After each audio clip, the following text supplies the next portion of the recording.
तो एक लाइन में हमेशा कहता रहता हूं कि वक्त को वक्त बदलते वक्त नहीं लगता। और जब मैं ये लाइन कहता हूं ना, तो इस वक्त पे जो सबसे पहला एग्जाम्पल मेरे दिमाग में दस्तक देता है वो है none other than Virat Kohli का। क्योंकि देखिए, अगर आप एक कट्टर क्रिकेट फैन हैं तो आपको याद होगा कि सितंबर 2022 से पहले लगभग 2-3 साल तक एक ही आवाज पूरे वर्ल्ड क्रिकेट में घूमती रहती थी कि विराट कोहली का वक्त खत्म हो चुका है, विराट कोहली अब वैसा नहीं रहा है जैसा कि वो हुआ करता था। लेकिन जैसा मैंने कहा कि अगर आप एक कट्टर क्रिकेट फैन हैं तो आप इस बात के गवाह होंगे कि सितंबर 2022 में वो जो एशिया कप होता है और उस एशिया कप में वो जो विराट कोहली की मोस्ट अवेटेड सेंचुरी आती है, उसके बाद से विराट कोहली का एक अलग ही वर्जन देखने को मिलता है। मैं बताना चाहूंगा कि एशिया कप 2022 के बाद से विराट कोहली ने टोटल 2134 रन मारे हैं, उनकी एवरेज 60 की रही है, उन्होंने 14 50 जड़े हैं और 6 शतक मारे हैं। विराट कोहली का ये कमबैक इतना शानदार रहा है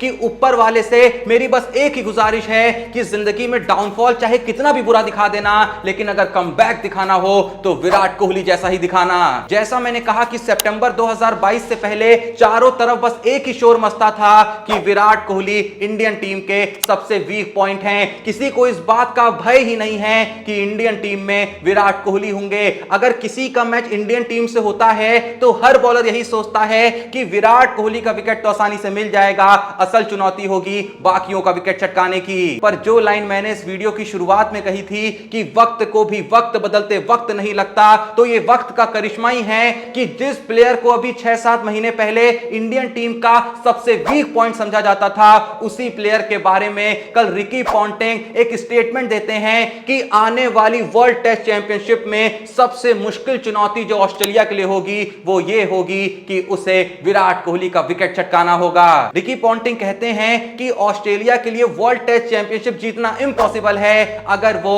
विराट कोहली का विकेट ना चटका पाए। अगर विराट कोहली इंडियन टीम की तरफ से टिक गए तो समझ लो जो वर्ल्ड टेस्ट चैंपियनशिप होगी वो इंडिया की ही होगी। इवन कल के दिन रिकी पॉन्टिंग ने एक और बात को रिवील किया कि लगभग 1 महीने पहले जब दिल्ली कैपिटल्स का मैच चिन्नास्वामी स्टेडियम में होना था और हमारी टीम बेंगलोर पहुंची थी, तो मैंने विराट कोहली से लगभग 15 मिनट तक बात करी थी और विराट कोहली लगातार मुझसे बस एक ही स्टेटमेंट कहे जा रहे थे कि मैं सच में ये फील कर रहा हूं कि मैं इस समय अपने करियर के बेस्ट पे हूं। इस समय मुझे अंदर ही अंदर ये महसूस हो रहा है कि मैं आउट हो ही नहीं सकता। हालांकि मैं कई मैचेस में आउट हो जाता हूं, लेकिन इस वक्त पे जो मेरा कॉन्फिडेंस है वो सबसे पीक पे है। तो पॉन्टिंग कहते हैं कि सोचो जब विराट कोहली खुद इस बात को नहीं कहते थे कि वो अपने करियर के पीक पे हैं, कि वो अपने करियर के बेस्ट पे हैं, तब भी वो अपने करियर का बेस्ट परफॉर्मेंस देते थे। लेकिन अब तो विराट कोहली खुद जब अपने मुंह से ये स्वीकार कर रहे हैं कि मैं अपने करियर के बेस्ट पे हूं, तो ये विराट कोहली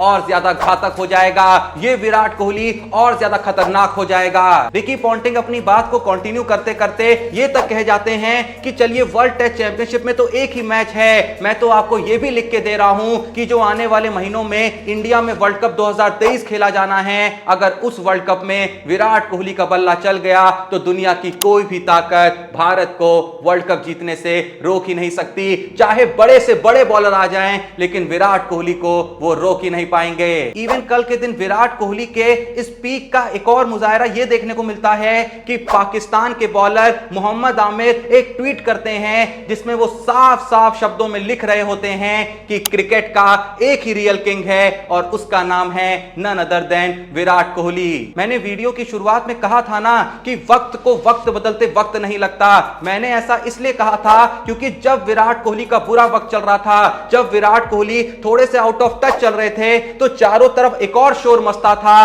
कि अब नया विराट कोहली आ चुका है जिसका नाम है बाबर आजम। लेकिन जब से विराट कोहली फॉर्म में क्या आए, जब से विराट कोहली का टच वापस क्या आया, तो पाकिस्तान में ही बैठे क्रिकेटर ये कहने लगे कि क्रिकेट का एक ही किंग है, एक ही किंग था और एक ही किंग रहेगा जिसका नाम है विराट कोहली। इवन कई बार पाकिस्तान के ही कई क्रिकेटरों ने यह कहा है कि बाबर आजम चाहे 100 जन्म ले लें लेकिन वो विराट कोहली नहीं बन सकते। और वर्ल्ड क्रिकेट में अगर सबसे बड़ी कोई गलतफहमी होगी तो वो यही होगी कि बाबर आजम ये सोचते हैं कि वो आने वाले कल के विराट कोहली बन सकते हैं। कई पाकिस्तानी क्रिकेटरों ने तो ये भी स्टेटमेंट दिए हैं कि जो खौफ लोगों का विराट कोहली से बनता है, जो डर बॉलरों को विराट कोहली से लगता है, वो इतने लंबे समय तक खेलने के बाद भी किसी को बाबर आजम से नहीं लगता। किसी को इस बात से ज्यादा फर्क ही नहीं पड़ रहा होता है कि बाबर आजम अब टिक चुके हैं और अब ये बॉलरों के ऊपर डोमिनेट कर सकते हैं। लेकिन अगर विराट कोहली पिच पे मौजूद हैं और अगर विराट कोहली ने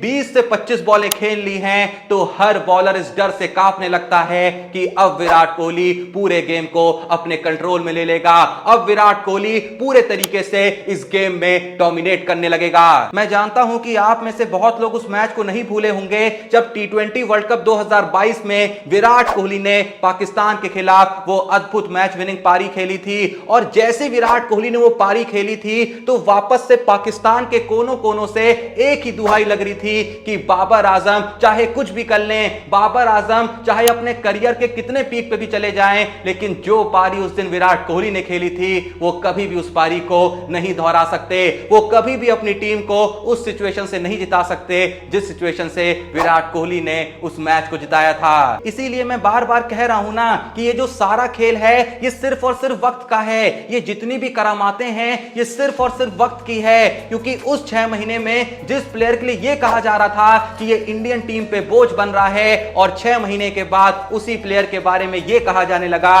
कि ये है तो इंडियन टीम है, ये नहीं तो इंडियन टीम नहीं। और पता है ऐसा हमेशा विराट कोहली के केस में ही क्यों होता है? क्योंकि विराट कोहली की एक बहुत ही कमाल की आदत है कि उनको जो भी क्रिटिसिज्म मिलता है या जो भी उनको ट्रोलिंग मिलती है वो उसका जवाब कभी भी शब्दों से नहीं बल्कि अपने कर्मों से देते हैं। वो उसका जवाब बोल बोल के नहीं बल्कि हमेशा अपने पल्ले से देते हैं। क्योंकि इतिहास इस बात की गवाही बार बार देता रहा है कि जो शब्दों की चोट होती है उसे लोग आज नहीं तो कल भूल जाते हैं। जो शब्दों की चोट होती है वो बहुत ही टेम्पररी होती है, लेकिन जो कर्मों की चोट होती है वो हमेशा के लिए लोगों को याद रहती है। जो कर्मों की चोट होती है वो हमेशा के लिए एक परमानेंट घाव की तरह चुभती रहती है। तो कुल मिला के विराट कोहली का ये कमबैक हम सब के लिए एक बहुत बड़ी सीख है कि अगर कभी भी जीवन में आपके डाउनफॉल आए, अगर कभी भी आपको जीवन में लगे कि यार ये मेरे साथ ही क्यों हो रहा है, इतना बुरा वक्त आखिर मेरा क्यों चल रहा है, तो बस एक बात याद रखना, बोलना कम और काम करना। याद रखना कि जब तुम काम से अपने जवाब दोगे तो लोगों को घंटा फर्क नहीं पड़ेगा कि तुम्हारे बुरे वक्त में आखिर हो क्या रहा था। खैर, अब जो भी ये वीडियो देख रहा है आपका इस पूरे ही सिनेरियो के बारे में क्या कहना है, और सेम टाइम पे क्या आपको भी लगता है कि वर्ल्ड टेस्ट चैंपियनशिप में और वर्ल्ड कप 2023 में इंडिया के लिए सबसे इंपॉर्टेंट प्लेयर विराट कोहली होंगे? जो भी इस बात से एग्री करते हैं वो भी कमेंट में जरूर बताइएगा। बाकी वीडियो पसंद आई तो वीडियो को एक लाइक दीजिएगा, और अगर आपने अभी तक चैनल को सब्सक्राइब नहीं करा है तो प्लीज जो भी ये वीडियो देख रहा है थोड़ा सपोर्ट करने के लिए अभी के अभी चैनल को सब्सक्राइब करिएगा। बाकी मिलते हैं नेक्स्ट वीडियो में, तब तक के लिए जय हिंद, धन्यवाद।